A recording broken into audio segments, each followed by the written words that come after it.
Hello, everybody. Dr. Rick Wallace here, dropping in on you to talk about something that has become far too uh, common, and it is a poor reflection on where we are as adults and leaders in our communities and voices in our communities.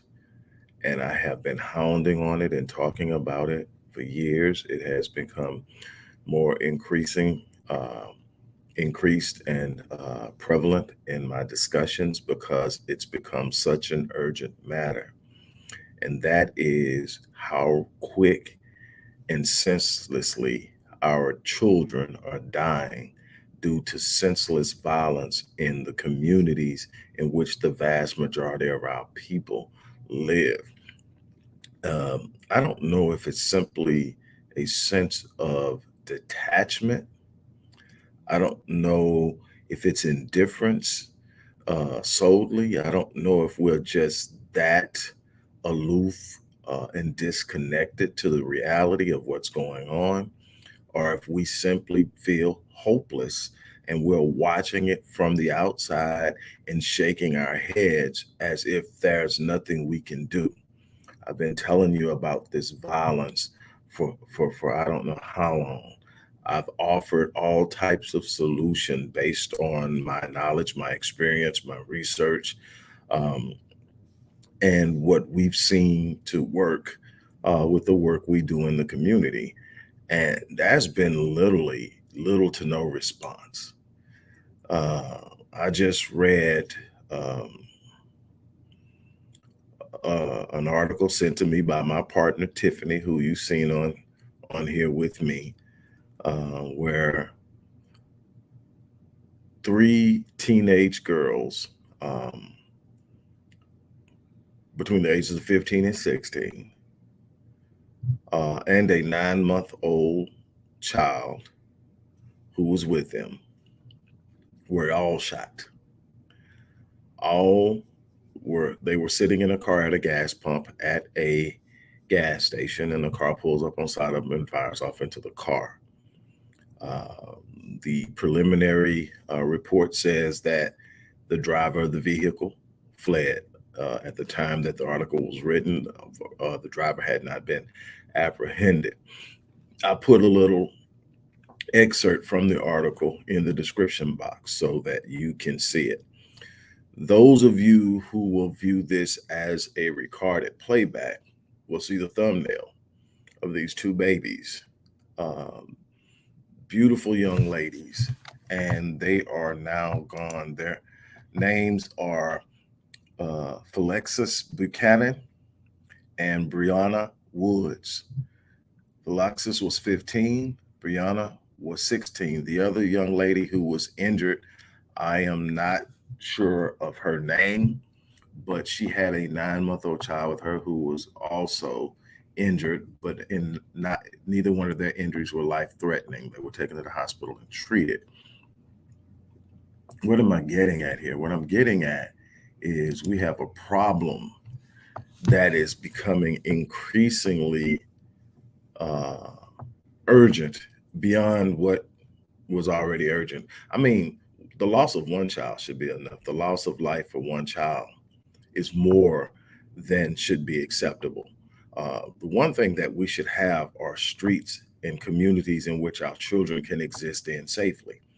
If they can't exist in this safely, then that there's this cycle. I told you when we talked about African American adolescent and young adult male violence that one of the things that leads to violence is the witnessing of violence, which is a desensitization mechanism, experiencing or being a victim of violence, again, is another desensitization mechanism, along with other psychological implications that go along with it. It's also a part of what we call urban hassle, just the constant awareness that something can pop off at any time can contribute to a state of mind or a mentality that makes a person more violent. Now, we're talking specifically in these studies about young Black males, but the truth of the matter is it can be an issue for both. We don't know if the shooter, well, from what I'm getting, everybody's saying the shooter was a male. Okay, so a male pulled up to a car full of females and opened fire. I mean, it could be a bunch of different reasons. There's a bunch of different ways to speculate on this. At any given rate, a male, a Black male, felt it acceptable to pull up next to a car full of Black females and open fire. We're talking about 15 and 16-year-old girls. Before we start trying to make up excuses and reasons of what could have possibly happened, that level of violence should be really, truly alarming. I grew up in the hood. I grew up around death. I know what it's like from a bunch of different angles. But the way that babies are dying now, the ages that they're dying, sitting up here a couple of days ago, young girl in Houston, shot 4 times, 11 years old, shot 4 times. 4 times. Someone pulls up to her house, gets out of their car, three guys get out of their car and unload their weapons into the house, not seeing what they're shooting at. Shot that child 4 times.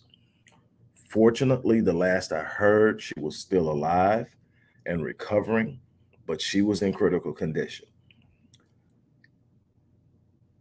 I don't live in the hood, but the hood is starting to filter over and come in. Young girl in my hood, boyfriend got into a fight with a couple of dudes. They ran over her and drug her. Teenagers. There's in the elderly neighbor that I have, Black woman. We stood up and talked about it. And the first thing out of her mouth when I walked up to check on her, because she witnessed it, she actually saw the whole thing unfold. And she knew the kid whose girlfriend got hit. And she was screaming because they were jumping him with a hammer. And she started screaming, and one jumped in the truck and tried to run over both of them. He got out of the way, but the little girl didn't. But the first thing out of her mouth is, they have total disregard for human life. That's a problem. And we can't sit up and keep going, these kids these days. That is not an acceptable response of people who are supposed to be adults and leaders in a community. Have we really gotten to a point that we fear the kids to the point that we're just going to let them destroy the community and we're going to sit back and just hope that it doesn't find us? Is that what we're thinking we're going to do? That's not leadership. And brothers, specifically to you, that's not manhood. Sisters, for those of you who are single mothers, you need to get these boys in the presence of men. That's what black men lead is about. It's about giving boys models of true manhood, what real masculinity looks like, how you navigate these labyrinthine corridors of a white racial caste system that tends to pretend you're invisible until you do something wrong. There are a bunch of different components and elements and influences that go into this behavior that we control. This isn't all about, oh my God, the kid. We control it if we get in early enough. We control it if we're able to set the narrative and put them in motion. If we're the ones socializing them, they're being socialized by the streets. They're being socialized by music. They're being socialized by an idea of what's important put in front of them by those who have no sense or care of their actual interests. And it's turning them in on us. There's a sense of abandonment among them. We're going to have to really, truly be honest about this. We're going to have to stop pointing fingers at one another. It's the men who did it. It's the one. We are both a part of the solution. Black men and Black women. Black men, you need to be more present. Black women, you need to be more cooperative. Black women, you need to understand. I don't care how well employed you are and how much you make, trying to raise kids without a male influence is a bad decision. Also, choosing to procreate with the wrong people is a horrible decision. Black men, stop trying to prove your manhood by how many sisters you can bed. That doesn't prove masculinity. That just proves you're naturally sexually virile and you lost. You should be asking yourself who you can build with, who you can sit up and actually perpetuate values, interests, and principles beyond yourself into the future through your progeny, who you can build and do that with, who's closest to the way you think and the things you want out of life and willing to make some sacrifices to get there and make it happen. That's the thing. But what we're going to have to do is once these kids are here, regardless of what they were born into, we're going to have to take an interest in them. We're going to have to sit up and take an interest in them. We're going to have to sit up and make up in our minds that we're going to do something to change the trajectory of the children in our hood. I told you years ago, when I first created Black Men Lead, that we're going to have to properly socialize young Black boys, or they're going to be more criminal minded. They're going to become more violent. They're going to become more unpredictable. And they're going to turn in and they're going to become the very toxic cancer that we don't want in our community. And then we're going to look up and act helpless as if we didn't see it coming. No, we see it coming. We don't want to deal with it. That's the sad thing. We don't want to deal with it. I had a lady talk to me today, and she, um, has worked with me in a sense. Um, I don't want to put too much out there, even though I'm not mentioning her name, uh, but because we just spoke, so it's real new, and I don't want to get to talking about it. But the one thing she said to me was, "I really worry about you," and I was like, "Why?" And she says, "You just go so hard, and I see it." And I guess she can really see it now that I'm dealing directly with her. And it's more than her, but I'm gonna leave it at that. I deal directly with her. And I said, "Yeah, I know." And she was aware of the 5 heart attacks I had a little over 18 months ago. And, she says, "You need to take care of yourself. We can't afford to lose you." And the thing is, nobody wants to feel like they're expendable. I definitely don't. So to know that I'm important to the community is one thing. Because I said so, "Hey, how you doing?" Uh, having someone acknowledge the importance of the work you do is gratifying. I never deny that. I'm not here to seek that gratification, but it is gratifying. I'm not here whether somebody likes what I do or not. Somebody ever tells me what I do is great or not. I know the work I do. I see the results that I get, and I'm satisfied with that. I'm writing a legacy that's more about what happens after I'm gone than while I'm here. But the point she made is we need, my thing is, if we had more people, the gravity of what I do wouldn't be so much that it would be such a loss. Everybody wants to feel like, man, if I leave this place, the world is going to really miss me. That's great and everything like that. But I wouldn't want that to be my story if it meant leaving such a huge chasm that people are going to be affected by it in ways that are not going to be good long term for my people. I want so many people engaged in what can be done and how things can be changed, to that when I leave, people say, "Man, that dude started something, but we got it from here." That's the thing that I want to say. I want to know that we are moving in the right direction before I leave this place. And I'm hoping to be here for a while. But what I'm telling you is we're going in the wrong direction at such a rapid pace. It's going to take a lot of work to turn it around. This isn't a quick fix. You're not going to go out there and hold a couple of rallies and change this. That's not how this is going to change. We're talking maybe 20 years of really truly being in gritty, and nobody wants to look that far ahead. I told you guys a long time ago, when people ask me, what is it going to take to change our current situation? What is it going to take to truly liberate our people, not just in the sense of not being in shackles, but being mentally free and being able to really truly act in an autonomous way where we're not dependent upon the government or other people for our well-being. And I said it's going to take men first and women, but predominantly men who are willing to plant seeds that they probably won't live long enough to see come to fruition. And see, we have a problem with that because everything is about instant gratification. Everything is about, I need somebody to see what I'm doing so they can tell me how awesome I am. And so you start looking for quick fixes. You start looking for shortcuts. You start looking for something that's going to explode immediately and look great, but not really have any true significance in the long term. So it looks great. It sounds great. It's real shiny, but it doesn't get the job done.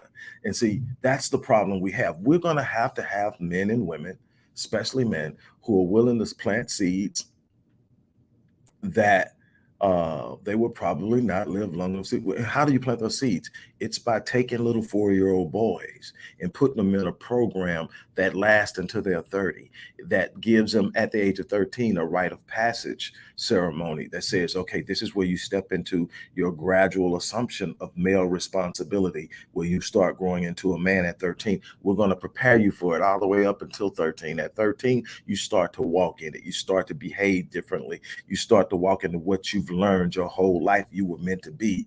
That's the way we've got to do. I've been telling you, that's what Black Men Lead is all about. But you know, people will tell you, oh man, that's awesome.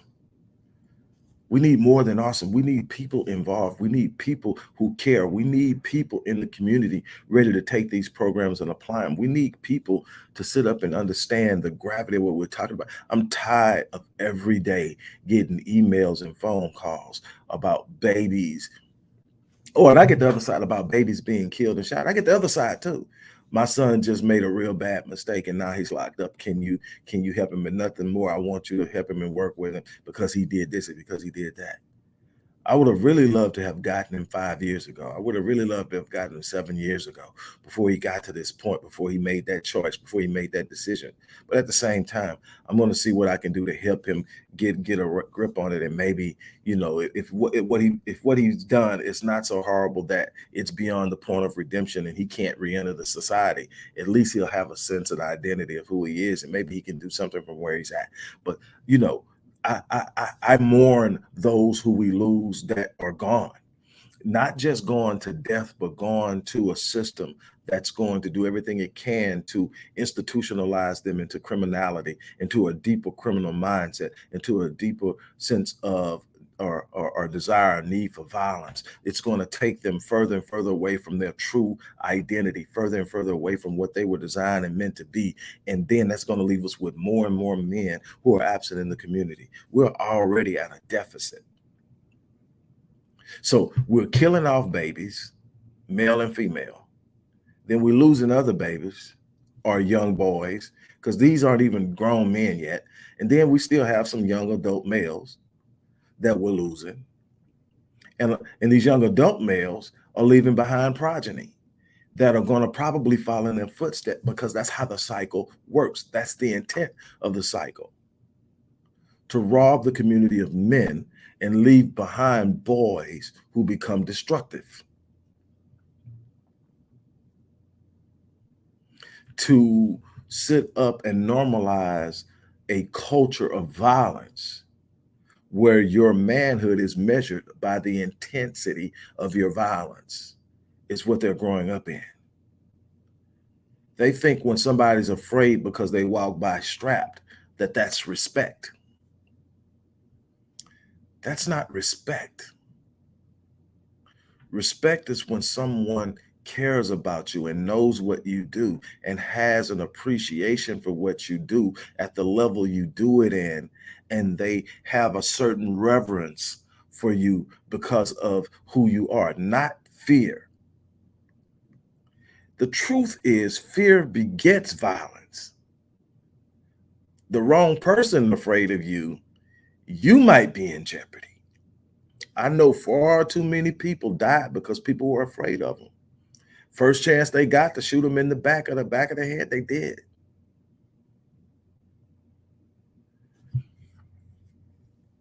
We can only save the future of this race by saving the future. and that's our children. We love to talk about how the children are our future, you know. But and then when they do things that are not representative of this idea that we have about the children being the future, we want to toss them aside and throw them away and talk about how horrible the kids are. Who's responsible for preparing the children? Who's responsible for ensuring that children are holistically educated, which means prepared and empowered to go out into the world and not only compete but win? That's true education. So, who's responsible for that? The parents and the adults, the leaders in the community, those who are setting up the next generation for success. We're failing. I don't care how well you're doing, the vast majority of our people are suffering. And so the idea that because I'm doing well is no, it's not. It shouldn't be okay for you. It shouldn't be okay that you're out and everybody else is left behind. Because here's the thing, if you haven't learned it yet by all of the stories that you see, there's no amount of money you can have. There's no place you can live at, no gated community you can reside in that will change the fact that the right moment at the right time, the wrong cop will run into you and end you solely based on your skin color. Or some white renegade wannabe cop. Look at the Ahmaud Arbery story. Oh man, we live. If you live, I live in Texas, where a little over 20 something years ago, they took a black man, chained him to a truck, and drug him to his body broke into pieces. I was an adult man when that happened. That's what blackness will get you, in the wrong place at the wrong time. So we are all one, whether we want to admit it or not. You should be tired of our babies dying. I mean, do you have to understand? Can you possibly fathom the level of desensitization that has to be present in a mind to be able to pull up and just pull out a gun and start blasting into a car with girls, not women? And even if it was women, the rate that we harm our women, now the rate that we harm each other, black men. You understand the level of the lack of self-awareness and self-love that has to be present to shoot someone who looks like you? Because there's something that tells me and shows me in my work that when I care about myself, when I see the value in myself, all of a sudden the ease at which it is to extend violence to one who looks like me changes. I know because I've been there. I knew how I grew up, and I knew it didn't take much to take me there. But what happened is I started to see the value in me. My son, my oldest son, changed my life because when I saw him, I couldn't leave him. I couldn't leave him and go to prison. I couldn't leave him and be dead. All of a sudden, things that used to matter that were stupid started to seem stupid. Luckily, I had an old man in my ear at the time, my great grandfather, who was my adopted father. Boy, everything ain't something you got to fight over. Be willing to fight and stand up for something you really truly believe in. But stop fighting over everything that upsets you, everything you think somebody's being disrespectful to you. That's a quick way to shorten your life behind stupid shit, as he would say. If you leave this place, leave for a good reason. Stand for something that matters. Stand for something that people will be admiring you for after you're gone. And it gave me something to look at. But do you have to realize just how much you can't care about yourself to just that easily take a life? But here's the crazy thing. The more I start to care about myself and realize I didn't want to leave my kids fatherless, I start to also think, I don't want to take anybody's father. Not if I can help it. I don't want to go out there behind something I can squash or something I can ignore. Now, if my life is or my family's life is in jeopardy, it doesn't matter what color you are. You're violating the security and the sanctity of what's precious to me, and I have to act on that. And I will always be willing to do that. I will defend those in my community I don't know from alien forces or dark forces. But I would much rather not be taking lives, period. Definitely not lives of people who look like me. But that comes from a sense of loving me and seeing the value that I represent to my family and understanding that this could be the reality in every Black family and every Black house if we start to care for ourselves and care for one another. But see, that comes from being properly socialized. We have got to stop letting rap music, trap music, horrible movies, videos, and these unbelievably violent games rear our boys. We've normalized dope culture. We've normalized gun culture. We've normalized violence. It used to be an urging for young Black males to protect young Black females. Now they're just as much a target as the next person. We're losing our boys. We're losing our future men. We're losing the very protective covering that's absolutely necessary to cover those of us in our community that need that covering to grow, to expand, to become. See, we got some geniuses. We got some extraordinary people that are trying to develop and become. And there's nothing but darkness trying to cover and consume them. And we're not protecting them. We're not protecting them from all the forces that are suggesting they're worthless, that are whispering in their ear that all they'll ever be is a D-boy, a rapper, or an athlete at best. We're not protecting them from the sense of the matter is shoot that N word because he sit up and he stepped on your shoe or he's on your block and he belongs on the other block and all of this when nobody in the damn hood owns the block in the first place. All of this, see, we're not teaching them. If you want to claim a block, buy it. And you know what? Everybody that watches you buy it and cultivate it and build it into something will respect you. And then you'll actually be inviting other people to come partake of it because as they become partake of it, then they become a part of it and they help it grow. They sow seeds in it as they come visit it because you built something that people came to. Now you're not worried about what block they came from. You're worried about their coming and their supporting. Now all of a sudden, the person that's 5 blocks over that used to be an enemy is now a brother. Why? Because we're all in the same boat and we're trying to build, but you got to teach them to build. Standing on a corner of a block you don't own doesn't make you anything but foolish and a target. It doesn't make you anything but foolish and a target. Man, these babies were, and for those who will watch this on the playback, you'll see the thumbnail. These babies were 15 and 16 years old. One of them was an athlete in school.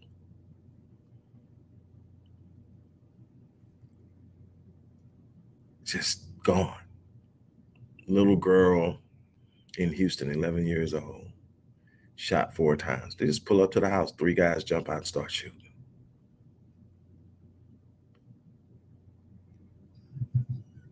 That level of violence. And I'm not pretending that it wasn't around 20, 30 years ago, because it was. But the level at which it's happening and the frequency at which it's happening is becoming more and more crazy. It's something has to change. And we can't wait on a system that does not value us to protect us. That's our responsibility. I am imploring you, become a part of the solution. For years, I have stood up and I have presented solutions. I have presented programs. I have told you about the work we're doing. And I'm sitting up and I'm watching. And it looks like I'm fighting a losing battle. But if I do, if that's the case, I'm going down swinging until there's no breath left in me. I refuse to sit up and say, you know what, like so many other people. Man, I ain't worried about that, man. I'm finna move over here. I'm finna go and get as far away from that crap as I can. I can understand if you got a family, you don't want them in jeopardy. I get that. But you can't stay over there with them. You're going to have to come back because, see, we have a responsibility. And see, as long as we are not properly developing young boys, that'll be the mindset. Those who do get it and say, man, I'm going to be something, will become something and leave the hood completely and never ever look back at it, never want to be a part of it, never want to help salvage or save anything in it, because they don't see anything but darkness, and they never were taught about the responsibility to the village. They weren't socialized into collectivism. They weren't socialized into unity. And so they just sit up and hey, look, I made it. And then the rest of them, hey, they'll sit up and talk about how horrible and sorry and trifling and stupid they are, when they could have been a part of the solution that helped bring up more and lift more. I'm about to get off of here because I mean, like, when that was sent to me, it was like, you got to be kidding me. And these babies, just babies, 15 and 16, that's sad. So I'm gonna get off of here. Like I said, look, we have programs that we're trying to expand at the Odyssey Project. I've been telling you about that for months. I mean, actually years. We really need your support, especially with Black Men Lead and Restoring Ghetto's Forgotten Daughters. But Black Men Lead is so important right now with properly socializing young Black males through a rite of passage program. We need your support. You can see how you can support what we do in the description box. But we could talk about this all day long. What we like to do, honestly, we like to see what the hot topics are. I bet you if I got on here and started talking about what that idiot Jesse Smollett is doing, or whatever his name, Smollett, whatever. Dave Chappelle got me all messed up on what the dude's name is. I used to know it. But Jesse Smollett, he over there, dropping dimes on everybody, throwing everybody under the bus behind stupid bull crap. And everybody, boy, if I start talking about dude, man, it'll be 45, 50, 100, 200 people on here. It'll get all kind of likes and everything like that. And it has absolutely no bearing on the Black community whatsoever. He's operating from a whole nother sphere what our people are dealing with. His reality isn't the reality of our people. But that's what we're caught up in, because we are so drawn to sensationalism that we don't tackle the real issues. We don't dig in and go get the real issues. That is such a sad state to be in. When I leave this world, the one thing I can say is I fought. And I didn't fight blindly. I learned the problems. I learned what caused the problems. I came up with solutions, and I did everything I could to implement those solutions to the level of my reach. And I did everything I could to expand my reach. I will leave here knowing I gave it everything I had. My fear is that there's so much more that could be done that won't have been done because people sit idly by. Because it was easier to complain than to get involved. It was easier to complain than to sit up and invest in programs that were already developed. Dr. Blanchard and I talk about this often. It's not just he and I, man. We have brought some people on, and every last person we brought on are doing some spectacular things in their own area of expertise in the community, and they can't get the support of our people to make it something big that it has a massive impact. And that's the thing that they sit up and they know we're not going to do. On that note, this is my wife. I'm gonna get off. I'm gonna take this, but show some love and show some support. I would really appreciate it. Thank you.